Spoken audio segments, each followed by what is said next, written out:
നമസ്കാരം. എല്ലാവർക്കും ശിവരാത്രി ആശംസകൾ. ദി ആർട്ട് ഓഫ് നിഷയിലേക്ക് എല്ലാവർക്കും സ്വാഗതം.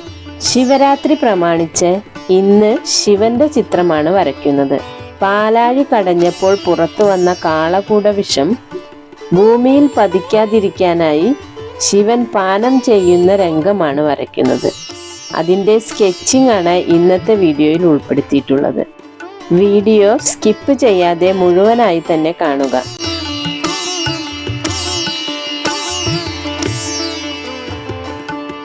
പുരാതന കാലം മുതൽക്കേ ആരാധിച്ചു വരുന്ന പിതൃദൈവമാണ് ശിവൻ. ഹൈന്ദവ വിശ്വാസമനുസരിച്ച് ത്രിമൂർത്തികളിലെ ഒരു പ്രധാനപ്പെട്ട ദൈവമാണ് പരമശിവൻ. ശൈവ വിഭാഗം പരമശിവനെ പ്രധാന ദൈവമായി, ദേവന്മാരുടെ ദേവനായി, പരമാത്മാവായി, ശിവശക്തിയായി ആരാധിക്കുന്നു. മഹാദേവൻ, ഈശ്വരൻ, ദക്ഷിണാമൂർത്തി, ഭൈരവൻ, വീരഭദ്രൻ, കാലകാലൻ, മൃത്യുഞ്ജയൻ തുടങ്ങിയ ചില പ്രസിദ്ധമായ പേരുകളിലും ശിവൻ അറിയപ്പെടുന്നു. ശൈവ ഹൈന്ദവ വിശ്വാസപ്രകാരം ത്രിമൂർത്തികളിൽ സംഹാരം, മൃത്യുവിജയം, ആയുസ്, മംഗളങ്ങൾ, മോക്ഷം അഥവാ ലയനത്തിന്റെ ദൈവമായാണ് ശിവനെ പരാമർശിക്കുന്നത്. ശൈവ വിശ്വാസപ്രകാരം പ്രപഞ്ച സൃഷ്ടി നടത്തിയിരിക്കുന്നത് ശിവശക്തിമാരാണ്. ശിവം എന്നാൽ മംഗളകരം എന്നാണ് അർത്ഥം. ഓം നമഃശിവായ എന്ന പ്രസിദ്ധമായ പഞ്ചാക്ഷരി മന്ത്രം ശിവാരാധനയ്ക്ക് ഉള്ളതാണ്. അപകടങ്ങളും അകാല മരണവും മഹാരോഗങ്ങളും ഒഴിവാകുവാനും ദീർഘായുസ് ലഭിക്കുവാനും നിത്യവും മൃത്യുഞ്ജയനായ ശ്രീ പരമേശ്വരനെ ഭജിക്കണം എന്നാണ് ശൈവ ഹൈന്ദവ വിശ്വാസം. നിത്യവും ശിവാരാധന ചെയ്യുന്ന ഭക്തർ മരണാനന്തരം ശിവനായി തീരുന്നുവെന്നും കൈലാസത്തിൽ ശിവനിൽ ലയിച്ച് മോക്ഷം പ്രാപിക്കുന്നുവെന്നുമാണ് വിശ്വാസം. ഇന്ത്യയിൽ മിക്കവാറും എല്ലായിടത്തും ചെറുതും വലുതുമായ ശിവക്ഷേത്രങ്ങൾ കാണാം. ഇന്ത്യയിലെ ഏറ്റവും പ്രധാനപ്പെട്ട ശിവക്ഷേത്രം വാരാണസി അഥവാ കാശി വിശ്വനാഥ ക്ഷേത്രമാണെന്ന് പറയാം. കേരളത്തിൽ തൃശൂർ ശ്രീ വടക്കുംനാഥ ക്ഷേത്രം, കൊടുങ്ങല്ലൂർ തിരുവഞ്ചിക്കുളം ശ്രീ മഹാദേവ ക്ഷേത്രം, മേത്തല കണ്ടംകുളം ശ്രീ മഹാദേവ ക്ഷേത്രം, വൈക്കം മഹാദേവ ക്ഷേത്രം, കൊട്ടിയൂർ ശിവക്ഷേത്രം, എറണാകുളം ശിവക്ഷേത്രം, ഏറ്റുമാനൂർ ശിവക്ഷേത്രം, കോഴിക്കോട് തളി മഹാദേവ ക്ഷേത്രം തുടങ്ങിയവ അതിപ്രസിദ്ധമായ ശൈവ ആരാധനാ കേന്ദ്രങ്ങളാണ്. ലോകത്തിന്റെ നാഥൻ എന്ന അർത്ഥത്തിൽ വിശ്വനാഥൻ എന്ന പേര് ശിവന്റെ പര്യായ പദമാണ്.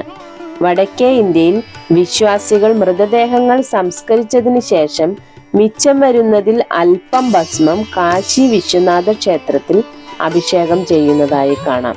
ഇങ്ങനെ ചെയ്യുന്നത് പരേതാത്മാവിന്റെ പാപങ്ങൾ ക്ഷമിക്കപ്പെടുവാനും ആ വ്യക്തിക്ക് ശിവലോകത്തിൽ ഭഗവാന്റെ സന്നിധിയിൽ മോക്ഷപ്രാപ്തി ഉണ്ടാകുവാനും സഹായിക്കും എന്നാണ് വിശ്വാസം. സ്മാർത്ത പാരമ്പര്യത്തിലെ പഞ്ചദാന പൂജയിലുള്ള 5 തുല്യ ദൈവങ്ങളിൽ ഒരാളാണ് ശിവൻ. ഹൈന്ദവ വിശ്വാസപ്രകാരം മരണമില്ലാത്തവൻ ആയതിനാലും യമനെ സംഹരിച്ചതിനാലും ഭഗവാന് മൃത്യുഞ്ജയൻ എന്നു നാമമുണ്ട്. ശിവപുരാണ പ്രകാരം മൃത്യുഞ്ജയ മന്ത്രം ചൊല്ലി പ്രാർത്ഥിക്കുന്നവരുടെ തലയിലെഴുത്തായി അപമൃത്യുവോ മാരക പീഡയോ ഉണ്ടെങ്കിൽ മൃത്യുഞ്ജയനായ ഭഗവാൻ അതിനെ മാറ്റി ആ ഭക്തർക്ക് ആയുരാരോഗ്യ സൗഖ്യവും ദീർഘായുസ്സും നൽകും എന്നാണ് വിശ്വാസം.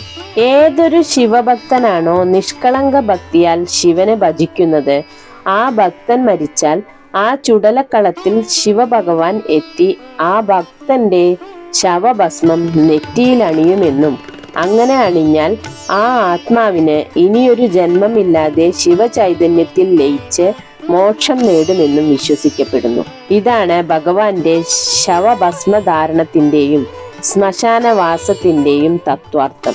സ്ഥിരമായി ഭസ്മം ധരിച്ചുകൊണ്ട് ശിവക്ഷേത്ര ദർശനം നടത്തുന്ന ഭക്തരുടെ അപമൃത്യു മാഞ്ഞു പോകുമെന്നും ആ ഭക്തരോട് ഭഗവാന് അതിരറ്റ വാത്സല്യമുണ്ടാകുമെന്നും വിശ്വസിക്കപ്പെടുന്നു.